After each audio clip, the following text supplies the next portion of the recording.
Normal gastric emptying, we have seen colonic emptying, we have seen functional dyspepsias. Below this is a complicated mechanism, involves the fundus, the antrum, a good relaxation from the pylorus, and finally a coordinated movement from the antrum, pylorus and the duodenum.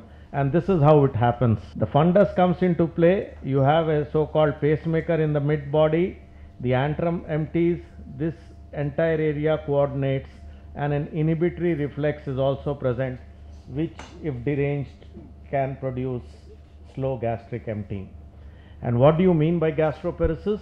See the definition. It is a symptomatic disorder, that's the first thing, where patients present with features of impaired gastric emptying in the absence of mechanical obstruction. So there are three factors that all of you, and this is meant for the residents please, you should have the typical symptoms, we will go over them, and you should demonstrate impaired gastric emptying on the various tests that we will talk about in the absence of an obstruction. So all three should be present before you can make a diagnosis of gastroparesis. It's a common disorder, commoner in the West. Our own data is limited.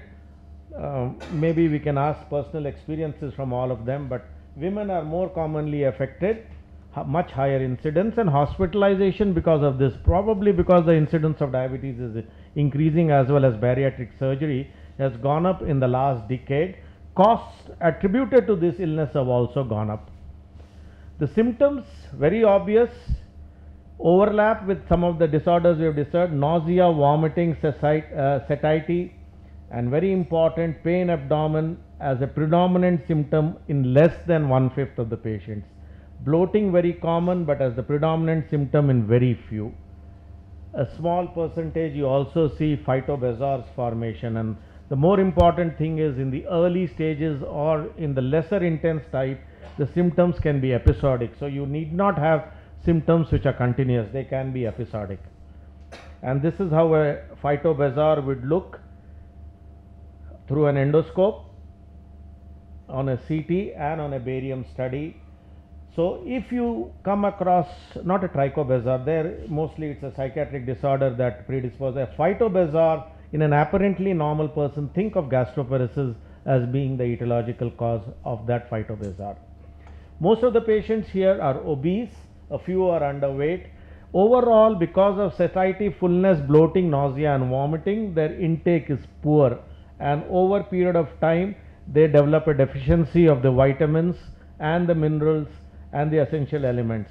And very important in diabetics, there is an unpredictable duodenal food delivery. So you could have hypoglycemia sometime, it could go rapidly at some time or slowly. So you could have hypo or hyperglycemia in the same patient at different times as a result of gastroparesis.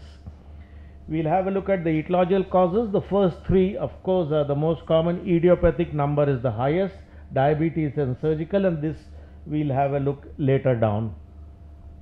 And in a number of series, and I'm just quoting three of them, by far idiopathic was the highest, the commonest etiological agent, followed by diabetes, post-surgical. This incidence is now increasing with bariatric surgery on the rise.